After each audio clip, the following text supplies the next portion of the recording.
Educação à distância, mudando realidades.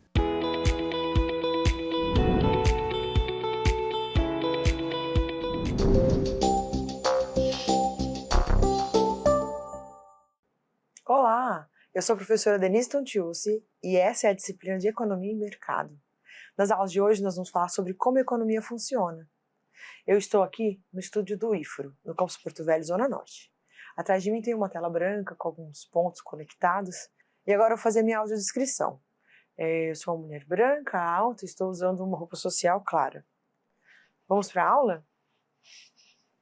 Nessa aula então a gente vai falar um pouco sobre a relação importante que existe entre alguns fatores da economia. Vamos entender um pouquinho melhor sobre como a economia funciona de verdade.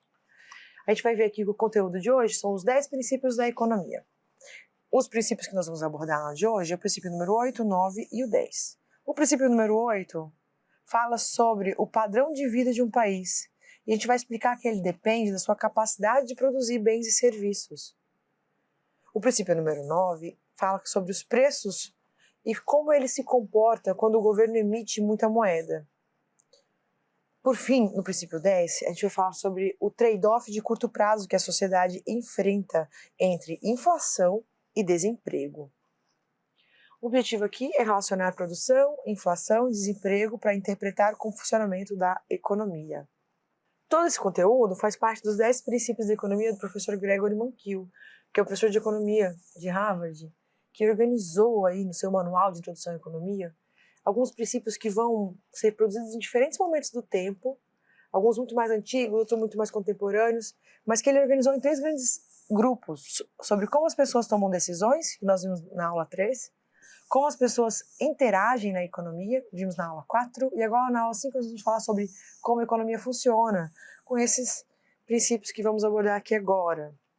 Os princípios discutidos nessa unidade vão nos levar a uma reflexão sobre o que é riqueza e do que é que depende o padrão de vida de um país.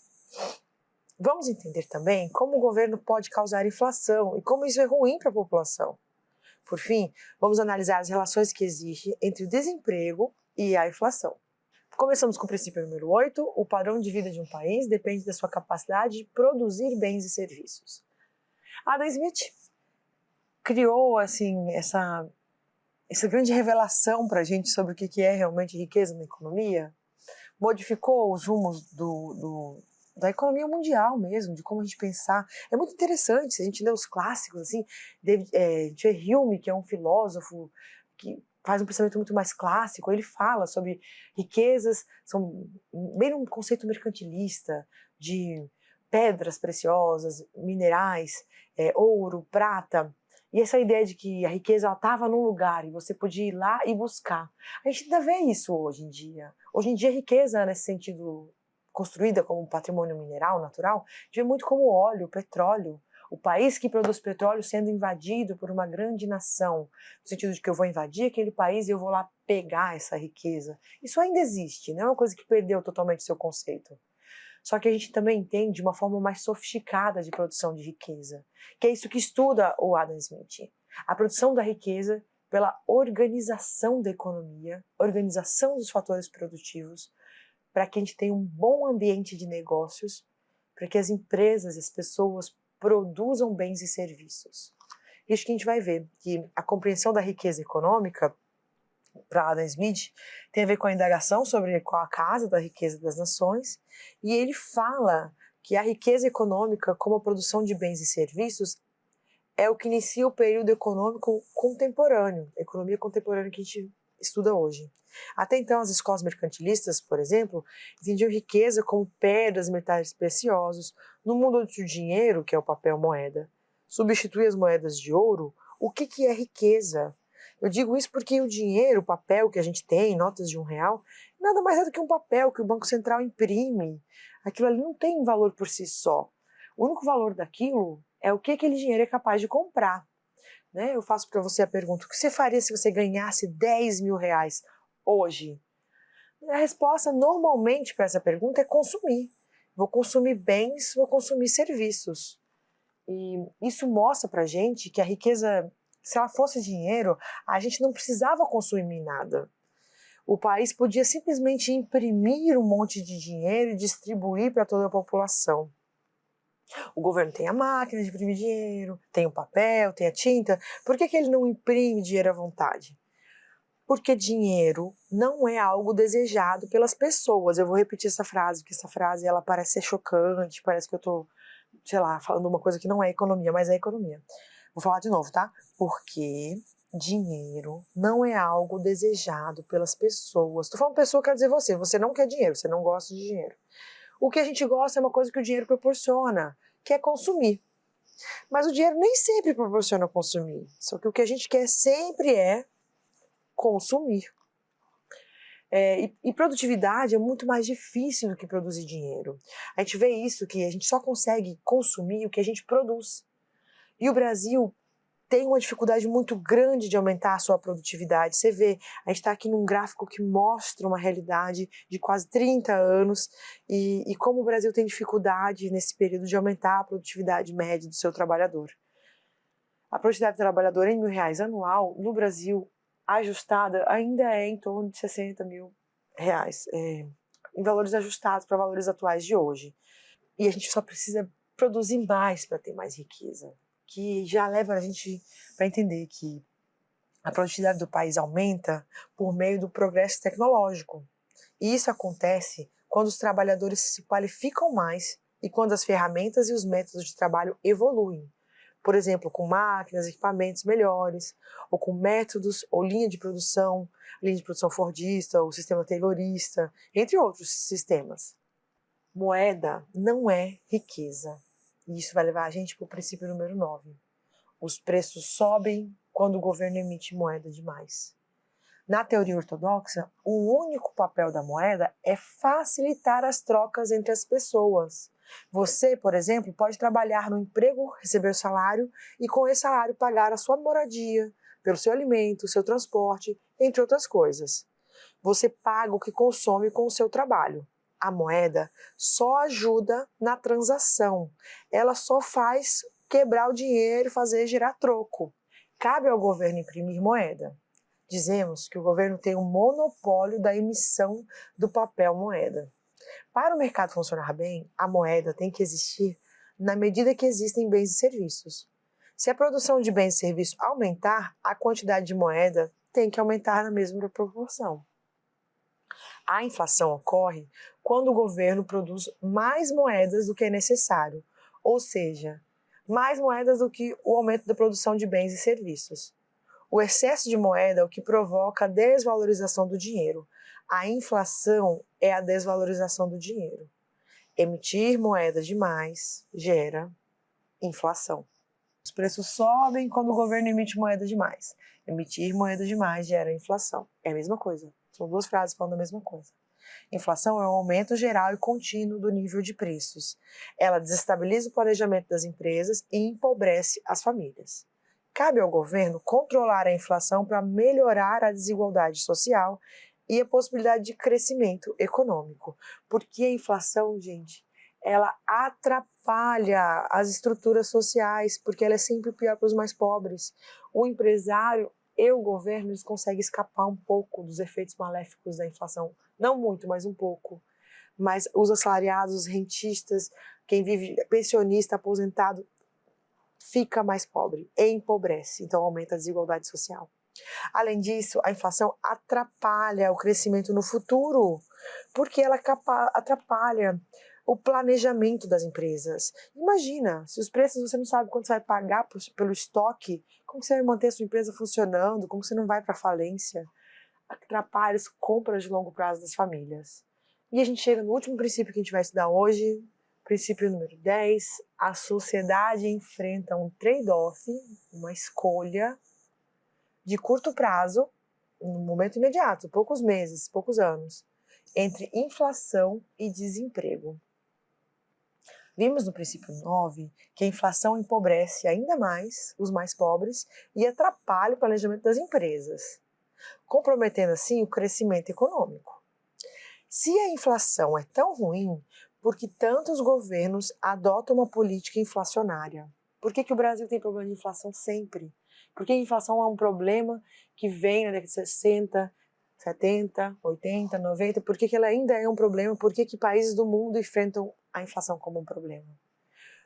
Porque os governos agem dessa forma, estão sendo populistas.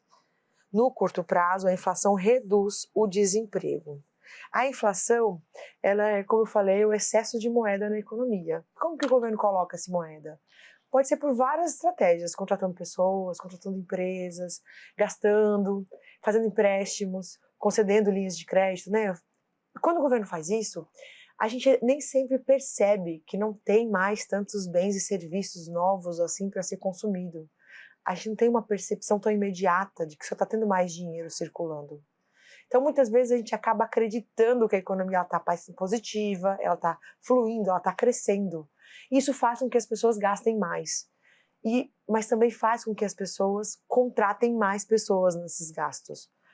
Parte do gasto das empresas é contratar funcionários. E isso diminui o desemprego. Então, a inflação, no primeiro momento, gera um ambiente positivo que diminui o desemprego. A gente sabe disso. Isso foi usado, por exemplo, na época da pandemia, por quase todos os países que injetaram dinheiro nas suas economias, geraram inflação que a gente está sofrendo até hoje, mas que também seguraram um pouco a onda do desemprego, porque a gente estava tendo uma ameaça muito grande de desemprego naquele momento. Naquele momento me parece muito justificável tudo isso. Agora, em outros momentos, isso vai ter que ser usado com muita cautela. Os governos populistas assim, são muito levados a fazer ações que vão gerar um cenário inflacionário. E a inflação, ela sempre é uma doença dentro da economia. Ela apodrece a capacidade de crescimento da economia, ela apodrece a estrutura da economia, porque atrapalha a racionalidade do consumo das famílias. Para uma família fica muito mais difícil pensar, eu vou reformar, vou juntar um dinheiro para no final do ano fazer uma reforma aqui em casa. Você junta dinheiro. Quando chega a hora de comprar, aquele dinheiro já não compra os itens de fazer a reforma. Então você perde a racionalidade da poupança, do investimento, do consumo de longo prazo. E pior ainda para as empresas, que perde o controle do seu caixa, não consegue repor estoques, acaba tendo dificuldade para honrar seus compromissos e leva à falência. Então, todo o potencial de crescimento econômico de uma sociedade. Se uma economia quer crescer ao longo prazo, quer crescer ao longo do tempo, por muitos anos, se ela quer ser saudável, ela tem que controlar o nível de inflação. Para fazer isso, ela às vezes tem que aceitar um nível de desemprego muito alto. Foi o que o Brasil fez na década de 90, quando a gente realmente conseguiu controlar a inflação, que vinha num patamar assim, de hiperinflação na década de 80, e foi uma década marcada por muito desemprego. Hoje em dia a gente não tem uma inflação tão descontrolada como a gente já teve no passado. O Brasil trabalha em patamares aí pelo menos no máximo, né, um dígito, a inflação dificilmente passa de 9%. Um dígito que a gente fala de 1 a 9%. E aí isso já é uma coisa muito mais controlada, a inflação no Brasil fica em torno aí de 4 a 8% nos últimos anos. Mas mesmo assim, existem muitas políticas que são feitas para manter a inflação nesse patamar. E principalmente tem que ser feito muito controle dos gastos públicos e controle do excesso do dinheiro que está entrando na economia, para a gente evitar que um novo cenário de inflação vai gerar aí muito pouco desemprego, mas por fim vai ter muita inflação e isso vai destruir a potencialidade de crescimento da economia no longo prazo. Eu sei que são duas coisas ruins, né? Inflação é horrível, desemprego é horrível, e a gente tem que escolher aí, manter um equilíbrio entre essas duas partes bem difíceis da economia. E o desemprego também é terrível, se ele fica muito alto, você não tem padrão de consumo dentro da sociedade, as empresas não reagem, elas vão para falência, além da questão moral ligada ao desemprego, que você está falando de fome, miséria, desigualdade, que são coisas terríveis na economia também. Então, quando a economia passa por um momento de crise, um momento muito difícil, tem que ser olhado com muito cuidado, com muita parcimônia, assim, o peso dessas duas questões que o governo escolhe adaptar. Ele escolhe um pouquinho mais de inflação, um pouquinho mais de desemprego, porque não tem como se livrar dos dois ao mesmo tempo com muita facilidade. É muito difícil atacar esses dois problemas na economia, porque eles dependem dos mesmos fatores para serem gerados, para serem produzidos. O exemplo disso, como eu disse, é a pandemia, que a gente aceitou um pouco mais de inflação para vencer o desemprego que estava ameaçando ser gigantesco naquele momento. Então, momentos menos críticos merecem atenção maior para essa solução. Vamos seguir para o slide. A gente fala que o aumento da moeda em circulação confunde as pessoas, elas não conseguem identificar rapidamente se está havendo um aumento na produção de bens e serviços ou se é somente a moeda que está aumentando. Chega a moeda e vem com ela o desejo de consumir, isso aquece o mercado aquecido gera contratações, no entanto, esse movimento não é sustentável. Quando o mercado sente que mais pessoas estão buscando consumir, mas não existe um produto, bem ou serviço, para entregar para as pessoas, ocorre uma correção do preço. O preço sobe. A inflação agrada os governos no curto prazo, por dois motivos. Reduz o desemprego e aumenta relativamente a arrecadação dos estados, por meio do que chamamos de tributo inflacionário. A inflação gera instabilidade econômica, insegurança para investir, baixos investimentos, e menos postos de trabalho são gerados, o que vai gerar mais desemprego. E esse é o efeito da inflação no longo prazo, gerar mais desemprego. Então você acaba tendo um cenário com inflação e com desemprego no longo prazo. No longo prazo, os efeitos positivos da inflação sobre o desemprego vai diminuindo até não ter mais efeito nenhum.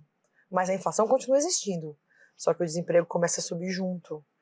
A inflação gera instabilidade macroeconômica. Isso gera insegurança para investir, que culmina em baixos investimentos, baixo número de empregos gerados e assim por diante. Por que eu falo assim, são duas coisas tão erradas, né? Tão ruins, né? Inflação e desemprego. Por que a gente economista fala controla a inflação? Não é o desemprego, é a inflação. Porque se você decidir, se o governo decidir, não, deixa a inflação subir, vamos controlar só o desemprego, deixa o desemprego lá embaixo, vai ter uma hora que essa política não vai funcionar mais. A inflação atrapalha tanto o planejamento das empresas, que vai ter uma hora que mesmo com a inflação, você não consegue mais sustentar o desemprego baixo. E você começa a ter as duas coisas subindo ao mesmo tempo. Muita inflação e muito desemprego. E aí é o pior cenário de todos. Por isso que a gente tem que ter medo de políticas que prometem reduzir desemprego gerando inflação. É até uma coisa triste, que é moral, né? Falar contra isso, políticas que estão indo contra o desemprego, porque o desemprego gera questões sociais tão terríveis para a nossa sociedade. Só que escolher a inflação por um pouco período e falar, não, bobagem, a gente só ganhou dinheiro quando estava tendo inflação.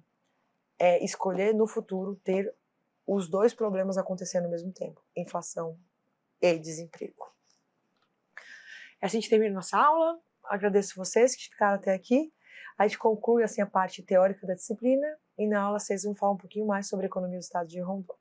Vejo vocês lá.